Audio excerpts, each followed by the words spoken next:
Is chathair is stát Chiapas in Iriscart, Mexico, y San Cristóbal de las Casas.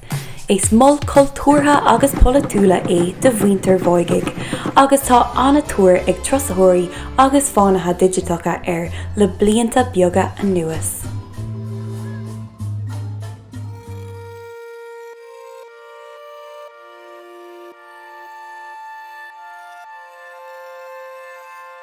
Thosig mé mar rás go San Cristóbal ó Loch Atitlán in Guatemala. Fuair mé an bus ag a 5 clog maidin ó bhaile Panajachel ag buint amach teorann Mexico uaireanta níos daoine. Tar éis trasnú teorann fada agus mion sonratha dill mé go Mexico. Bhí na céirdaíocht agus na radharcanna an mbealach go chúntaach.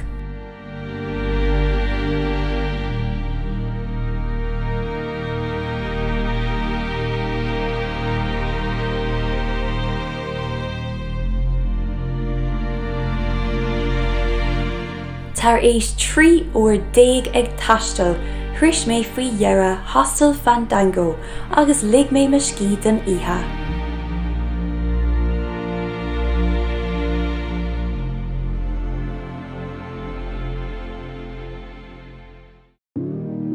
An bhadandar gionn chuig mé rossú loida séir an asca timpeall na Cathrach. Bhuineamar tríal as drólín teaspaig nó chapulines fin náltacht i Chiapas. Bhínig ar dróirí an siombalachas Moigig atá le feiceáil i San Cristóbal fad a na líon sráide freisin san áireamh.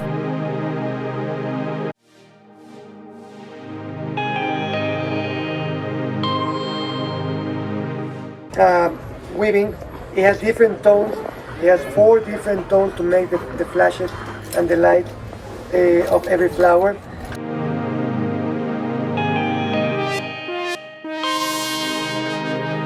Thugamar cuairt freisin an marga bia áit bhain mé tríal as bulb bia uathúla eile. Tá an ealaíne sráide i San Cristóbal thar bar agus tá tócht mhór chultúrtha starúil agus uathúla aice. San áireamh leis seo an mós de glúiseacht Zapatista atá ag lurg a chóirú talún agus frithghabhandú i Chiapas.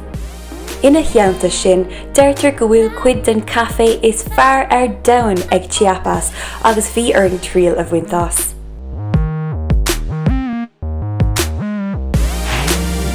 Bhain mé tríal as menú del dia I mílan uathúla freisin, béle 3 cuarsa freisin anna réasúnta le roinnt sú cactus. Steve gacéine agus bailte rih San Cristóbal de las Casas in Chiapas. Tá mé arás in Mexico arís ach seo is áit anna ghifriúil ná Yucatán nó Quintana Roo seo. Tá sé churbáistí tá an aimseir cosú leis an mhaile. Bhí sé te ar maidin actually ach an tróna bhíonn sé i gcónaí a churbáistí ag an aimseo den bhíon foréir ach tá sé go híoming an tradiisiúnta ar fad. Tá mé buin taitnamh as. Tá mé an seo le haid ceir lá chuig ihe san omláin. I nuamh thosaigh mé me lá le bricfásta áling. Tá sé cósair an seo bhí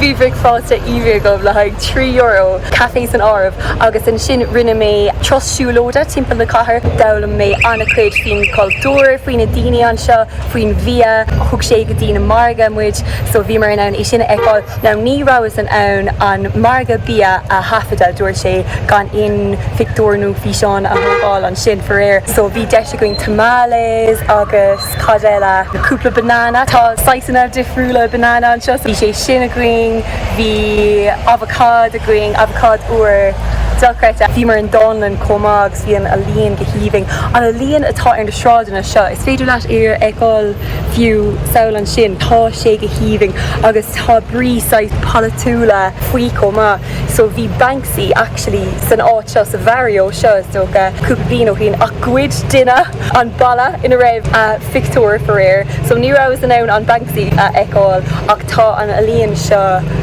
go híoming ar fad agus anna smú.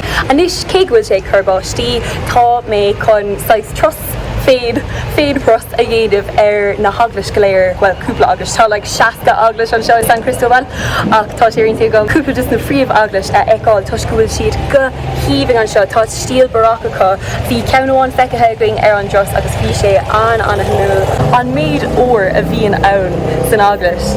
Tá sé cosú leis an Spáin, tá cúpla cín sús cnic, gá aon nós, agus bálam iad sin a eáil in nómh, so tá chun tosú agsúil, dúirganis. Tá anna chuid daoine ón Eorp ina cónaí an seo, agus go háirithe san áit seo an Barrio del Cerrillo, tá sé sais hip, ach tradiisiúnta ag an am céine. Is málam an atmosfér tá an seo, tá sé samúil, tá sé fós cónaí chun an iarna rá agus íbhing. Ach ní rás agsúla sin. Bhfuil an méid sin fánathe digitach ina cónaí an seo, an smúil, an difriúil, agus fecin céim fá.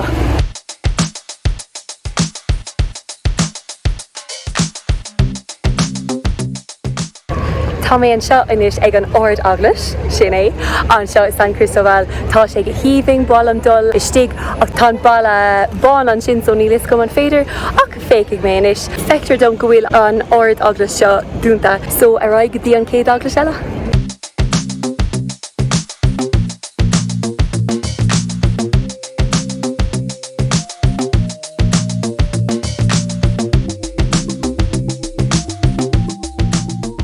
Taobh dom inis tá aglas Guadalupe agam, tá sé an san agus fécinn sé anna tradiisiúnta, tásúla go go bheith mé an dul sig. Tógadh an aglas seo sa bhíon 85 agus tá sé fíorheas, fíor smúil, so féich míad is sig inis.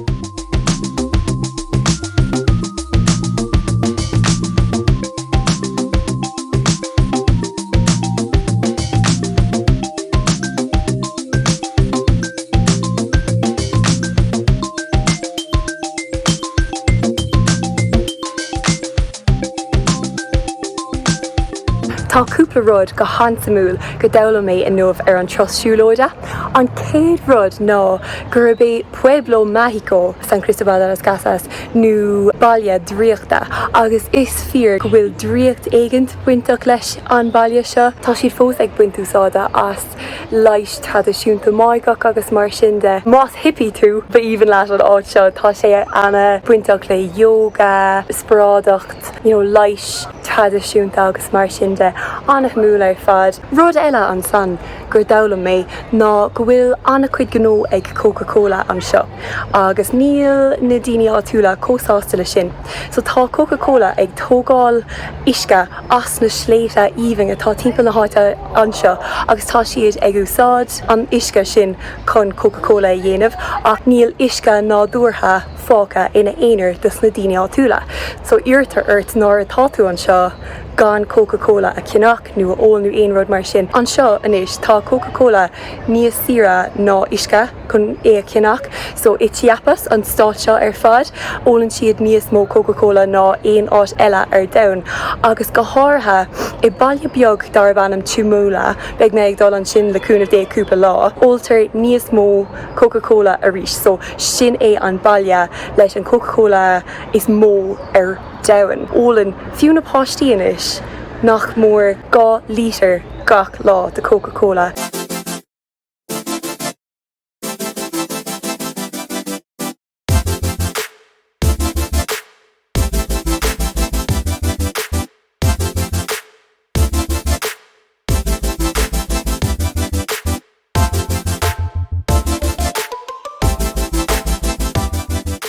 Tá stíl anna mhórach ag an dúr atá taobh dom an seo.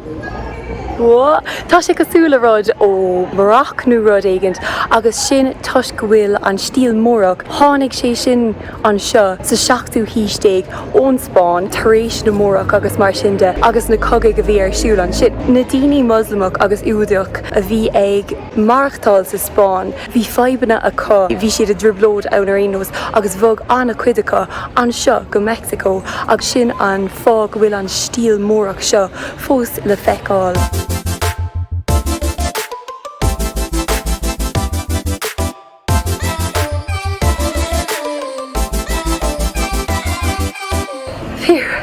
Rinne mé tá mé ag an bar. Cai mé fécinn de siganis. Níos go mu sé oscailtaú man bhfuil. Tá sé dúnta fréir ach féach an rairc. Go híomhing fad.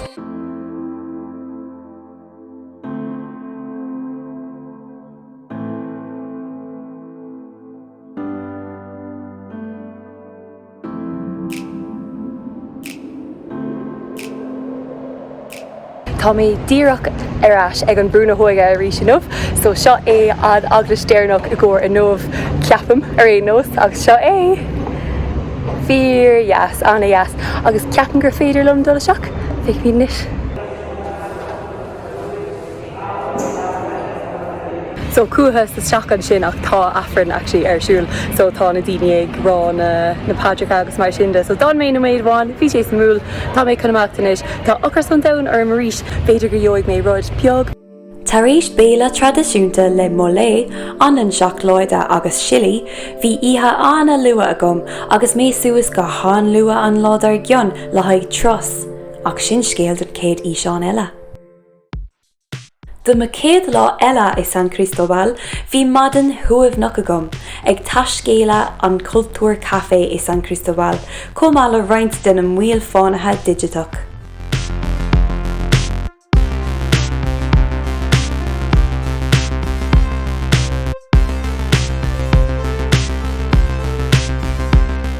Chuaigh mé arás chun an marga bí freisin chun iireachta dhéanamh roinnt scanána dhéanamh faoi rún. Is dachar an nord an bharga seo a gabháil, sicíní bio an níl in aice le millseáin agus airí tupperware an níl ag San Chamula uathúla is scuirtaí olann domhan. An sin san iarnón chuaigh mé ar chros trúcanóméid las muid den chathair go dtí na bailte Zinacantán agus San Juan Chamula.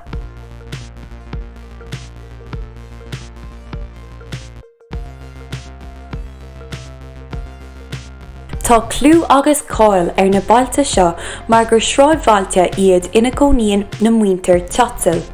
Tá cáil ag Zinacantán as Textiles agus mar sin thugur mar cuairt ar cheardlann textílaí. Igual como este. Un rebozo nos tarda una semana de hacerlo dedicándole 7-8 horas al día. ¿Café de olla? Sí, por favor. Gracias. ¿Lo quieres? ¿Sí? ¿Qué es esto? Es chorizo. Dale con queso, hija. Sí.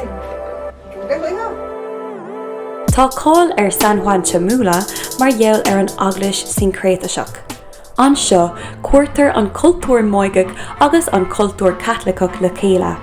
Tá an sépéal is San Juan Chamula uathúla mar íobartar sicíní bio, bíonn daoine ag ól alcóil ann agus tá roinnt deascanátha eile ar siúil an seo.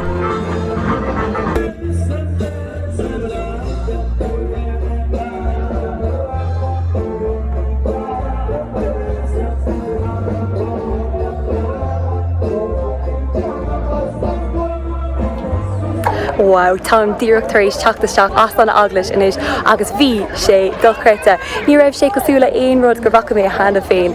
Bhí daoine ina sí ar an uairláir, bhí de loga nó like pine needles ar an uairláir, so bhí sé cosúla leis an nádúir, bhí siad ag ól alcóil, bhí siad ag ól Coca-Cola agus mar sinnde chun searmanna a dhéanamh chun an droród a thuirt amach asat. Bhí cuineal i ngacáid, ní acha mé an méid cuineal sin go deo, bhí sé go híomh ar fad ar bar an eaglais, bhí ceithre anmhatha ann. Agus níocha mé aon rud mar sin riamh in eaglais, agus chuir mé ceiste an troirí, agus dúirt sé go gcuireann sé sin Matthew, Mark, Luke agus John in aithne doing. Sincréataseach atá gceist tá siad ag measca cultúr mágic agus an cultúr Christíach an seo. Thaspáann sé sin an meascán atá an seo, agus níocha mé aon rud mar sin riamh, tá sé có samúil agus cínta gur fiú é. Agus tar le troirí, now Lauren an troirí Spáineach goháin, so bhí ag gur gachrad a hiiscint, ach séird a hiig mise ná gur eaglais anna ghifriúil an seo, níl aon eaglais eile cosú leis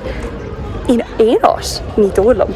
So tar an seo, tá sé an smúil ar fad, ach níl cead agat griangraf agus mar sin a thógáil dar nóig, tá daoine gaoi, caiith tú meas a thuairt dóibh ach fós anna cúltúrtha ar fad. Buchas le dia níach mé aon duine ag marú na sicín. Tuisgur cá mé me lá dearnach i San Cristóbal ar Ross lei eile, tugann sé siomid go dtí deireadh ma íseán ar an gcathair cultúrtha spéisiúil seo.